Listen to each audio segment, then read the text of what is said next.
दुर्गा नदी के किनारे बसा एक गांव फूलपुर। गांव में कुछ 100-150 लोग रहते थे। अंजलि, जो कि पास ही के जिले में रहती थी और 12वीं पास कर चुकी थी, उसके पिताजी ने बेटी को जल्दी विदा करने के लिए उसकी शादी फूलपुर गांव के मुकेश से करवा दी थी। मुकेश कभी स्कूल नहीं गया था और इस कारण वो पढ़ा लिखा नहीं था और बाकी गांव वालों की हालत भी मुकेश जैसी ही थी। मुकेश के घर में उसके माता पिता भी रहते थे। सासू माँ, मैं बाहर मंदिर तक जा रही हूँ, आधे घंटे में आ जाऊंगी। अरे अभी कहीं जाने की जरूरत नहीं है, चुपचाप जाके रसोई में रात के खाने की तैयारी करो। और ये घूंघट क्यों हटा लिया है तुमने? क्या पता नहीं कि इस गांव में औरतें बिना घूंघट के नहीं रहती। रात में अंजलि छत पर जाकर अपनी मम्मी से बात कर रही होती है। तभी गांव की 3-4 औरतें उसे देख लेती है और दरवाजे पर आकर उसकी सास से शिकायत करने लगती है। और क्या हुआ? अरे छत पे तो देखो, आपकी बहू मटक मटक के किसी से फोन पर बात कर रही है। दिन भर फोन पे लगी रहती है। अरे कल तो मंदिर के पास वो क्या कहते हैं, सेल्फी ले रही थी।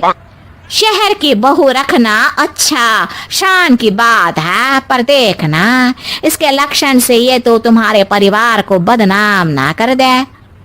ये पहली बार नहीं था जब सास से गांव के लोगों ने अंजलि की बुराई या शिकायत नहीं की हो।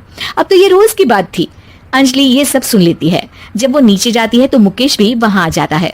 सास कहती है, बेटा, लोग घर आकर शिकायत करने लगे हैं बहू के कामों की। देख लो, पति हो, संयम से रखो इसे। माँ जी, मैं तो अपनी माँ से बात कर रही थी, क्योंकि यहाँ कोई बात करने लायक ही नहीं है और अब मैं माँ के पास ही रहूंगी। वहाँ क्या रहना, वहाँ बाहर के लोग तो ठीक है, पर घर के लोग भी इज्जत ना दे सके। अरे नहीं नहीं अंजलि, ऐसा नहीं है, धीरे धीरे सब ठीक हो जाएगा, तुम फिक्र ना करो। अरे बस कुछ बोलना ही नहीं है, सर पे चढ़ा रखा है बहू को। सास मुकेश की नरम बात सुन के वहां से मुंह चढ़ाकर चली जाती है।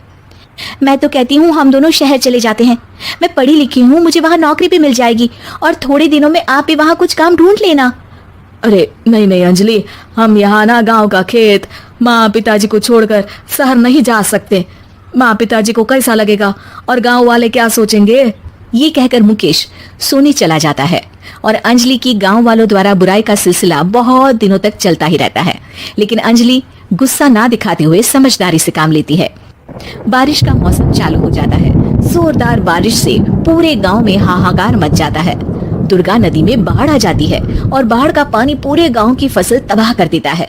फसल की ये हालत देखकर गांव वाले निराश हो जाते हैं और बात तो यहाँ तक पहुँच जाती है कि कुछ लोग तो अंजलि को इस सब का दोषी ठहरा देते हैं।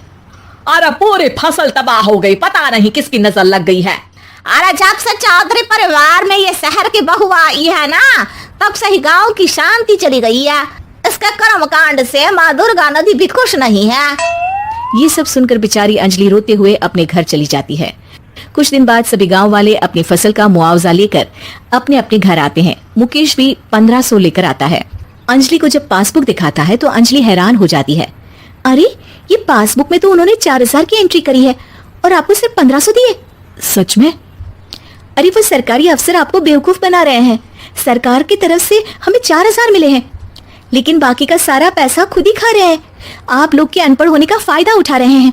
ये सब सुनकर मुकेश परेशान हो जाता है, लेकिन अंजलि उसे हिम्मत से काम लेने को कहती है और सुबह होते ही मुकेश को पंचायत कार्यालय ले जाती है और साथ में गाँव के और लोगों को भी। आप सरकारी बाबू क्या गांव के लोगों को बेवकूफ समझते हैं? आपको क्या लगता है ये पढ़े लिखे नहीं है तो आप कुछ भी मनमानी करेंगे? ये बेचारे दिन रात इतनी मेहनत करते हैं, ये हमारे अन्नदाता हैं और आप इनके साथ ऐसा धोखा करते हैं। अरे क्या बके जा रही है ये लड़की? किस धोखे की बात कर रही है? अपने कांड करके नदी माँ को नाराज करके हमारा नुकसान करके इसे चैन नहीं मिला क्या? सरपंच जी, इन सरकारी बाबू ने मुझे बेवकूफ बनाया है और मेरे हिस्से के पैसे खुद चट कर गए। बस ये सुनते ही सरपंच वहां से दुम दबाकर भाग जाता है। पता चलता है कि जनपद अधिकारियों ने गांव के सरपंच के साथ मिलकर सबके साथ धोखा किया है। सब लोगों का विरोध शुरू हो जाता है और आखिर में अधिकारी सब गांव वालों के हिस्सों के बचे हुए पैसे उन्हें लौटा देते हैं और कई दिन तक सरपंच गांव में लौटता ही नहीं। अंजलि, तुम नहीं होती तो हम गांव वालों को तो पता ही नहीं चलता कि ये हमें हर बार बेवकूफ बनाते हैं। हाँ हाँ अंजलि बेटी, हमें माफ कर दो। हम सब तुम्हें बुरा भला कहते रहे, लेकिन तुमने ही आज हमें बेवकूफ बनाने से बचाया है। हमें तुम पर गर्व है बेटी। अब समझ आया कि सरपंच तुमसे नहीं, तुम्हारे पढ़े लिखे होने से नफरत करता था। क्यों ना इस बार हम अंजलि को ही सरपंच पद के लिए चुन ले, क्या कहते हो गांव वालों? पढ़ी लिखी सरपंच। बस पूरा गांव अंजलि के लिए ताली बजाता है और अंजलि की सास उसे खुशी से गले लगा लेती है।